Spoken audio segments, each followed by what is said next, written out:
ప్రియులారా, చనిపోయిన వారందరూ కూడా ఎక్కడికి వెళ్తున్నారు? దుర్మార్గులు అయితే వేదనకరమైన ప్రాంతాలకు వెళ్తున్నారు. అలాగే నీతిమంతులు, పరిశుద్ధులు, దేవుడికి లోబడి అని చిత్తంలో ఉన్నవారు పరిశుద్ధుల రాజ్యానికి వెళ్తున్నారు. భూమి కింద మృతుల లోకం ఉంది. ఈ మృతుల లోకంలో రెండు లోకాలు ఉన్నాయి. ఒకటి వేదనకరమైన ప్రాంతం, రెండు పరిశుద్ధుల రాజ్యం. అలా లోక సువార్తలో మనం చూడగలం. లోక సువార్త 16:19లో ఒక మాట మనం చూసాం కదా. అక్కడ ధనవంతుడు లాజరు గురించి ప్రభువే మాట్లాడాడు. ధనవంతుడు తమకిష్టమైనట్టు బ్రతికి వేదనకరమైన ప్రాంతానికి వెళ్ళిపోయాడు. అలాగే లాజరు దేవుని చిత్తములో శ్రమబడి నెమ్మది పొందే ప్రాంతం అంటే పరిశుద్ధుల రాజ్యానికి చేరుకున్నాడు. అంటే చనిపోయిన వారందరూ అబ్రహాం మొదలుకొని ఆ తర్వాత మోషే మొదలుకొని దావీదు వరకు ఇప్పుడు కొత్త నిబంధనలో ఉన్న భక్తులు అందరూ కూడా చనిపోయిన వారు భక్తులందరూ కూడా పరలోకానికి వెళ్ళలేదు, పరిశుద్ధుల రాజ్యానికి వెళ్ళారు. దీని గురించి యోహాను సువార్తలో ఒక చోట ప్రభు కూడా ఏమన్నాడు? పరలోకానికి ఎక్కిపోయిన వాడు ఎవడు? మనిషి కుమారుడు తప్ప ఎవడు పరలోకానికి ఎక్కిపోలేదు. తండ్రి గురించి సాక్షి మీయటానికి వచ్చాను, పరలోక గొప్పతనం చెప్తానికి వచ్చాను. అంటే పరలోకానికి ఏ మనుషుడు కూడా వెళ్ళలేదు ఇంకా.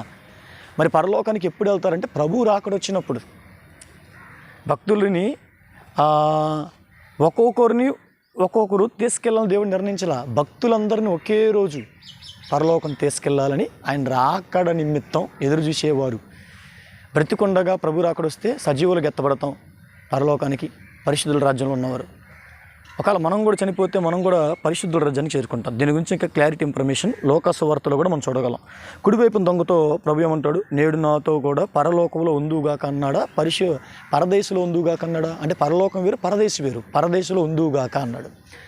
అలాగే మగ్దలేన మరియ యోహాను సువార్త మనం చూసినప్పుడు చివరి అధ్యాయంలో మగ్దలేన మరియ ప్రభు దగ్గరికి వచ్చినప్పుడు యేసుక్రీస్తు ప్రభు వారు, మరియా నన్ను ముట్టుకోవద్దు, నేను ఇంకా తండ్రి వద్దకు ఎక్కిపోలేదు అంటే, ఇంకా నేను తండ్రి వద్దకు ఎక్కిపోలేదు కానీ నన్ను ముట్టుకోలేదు అంటే ప్రభు చనిపోయిన తర్వాత ఎక్కడికి వెళ్ళాడు? పరలోకం వెళ్ళలేదు, పరిశుద్ధుల రాజ్యంలో ఉన్నాడు. మూడో దినాన ఆత్మ శరీరంలోకి వచ్చి అది మహిమగా మారి తిరిగి లేచి అప్పుడు శిష్యులందరినీ తను ప్రత్యక్షపరచుకొని, చనిపోయి తిరిగి లేచి అన్న విషయం ప్రత్యక్షపరచుకొని తండ్రి రాజ్యం గురించి కూడా మీరు కూడా ప్రకటించండి, నా వల్లే మీరు కూడా సజీవులుగా ఉంటారు, మహిమ శరీరంతో ఉంటారు, తండ్రితో పాటు జీవిస్తారని చెప్పేసి అప్పుడు పరలోకం వెళ్ళాడు. అంటే దీన్ని బట్టి చూస్తే ఇప్పుడు వరకు చనిపోయిన భక్తులందరూ కూడా పరిశుద్ధుల రాజ్యం నెమ్మది పొందుతున్నారు. దుర్మార్గులైతే వేదనకరమైన ప్రాంతానికి వెళ్ళారు. చూడండి ప్రియులారా, రెండు లోకాలు మనకు కనపడుతున్నాయి. ఇంకా చెప్పాలంటే 4 లోకాలను చెప్పుకోవాలి. ఒకటి పరలోకం, రెండు పరిశుద్ధుల రాజ్యం. పరిశుద్ధుల రాజ్యానికి వెళ్ళేవారేమో పరలోకం వెళ్ళిపోతారు. ఇంకోటి వేదనకరమైన ప్రాంతం, నెక్స్ట్ నరకం. వేదనకరమైన ప్రాంతం కంటే భయంకరమైనది నరకం. అంటే వేదనకరమైన ప్రాంతమే భయంకరం. అక్కడికి వెళ్ళి ఇబ్బంది పడుతున్నారు. నెక్స్ట్ వాళ్ళందరినీ కూడా రేపు తీర్పు తీర్చి నరకంలోకి వేస్తాడు. పరిశుద్ధుల రాజ్యంలో ఉన్న వారిని అందరినీ కూడా పరలోకం తీసుకెళ్తాడు. అందుకే ఎప్పుడు కూడా తొందరపడి ఈ లోక సంబంధమైన దురాశలతో నిండిపోయి లోకస్తుల వల్ల కలిసిపోయి నిరీక్షణ కోల్పోయి మళ్ళీ మీరు లోకస్తుల వల్ల అయిపోయి పూర్తిగా భ్రష్టులైపోతారేమో. జాగ్రత్త. మనం నీతిగా ఉండాలి, యథార్థంగా ఉండాలి, ఏ పాపనకు లొంగిపోకుండా ఉండాలి. మరణం వరకు ప్రభు రాజ్యం కొరకు బహు రోషంగా బ్రతికే బిడ్డలుగా ఉండాలి. అలా ఉన్నవారి మీద గమ్యాన్ని మనం చేరుకుంటాం.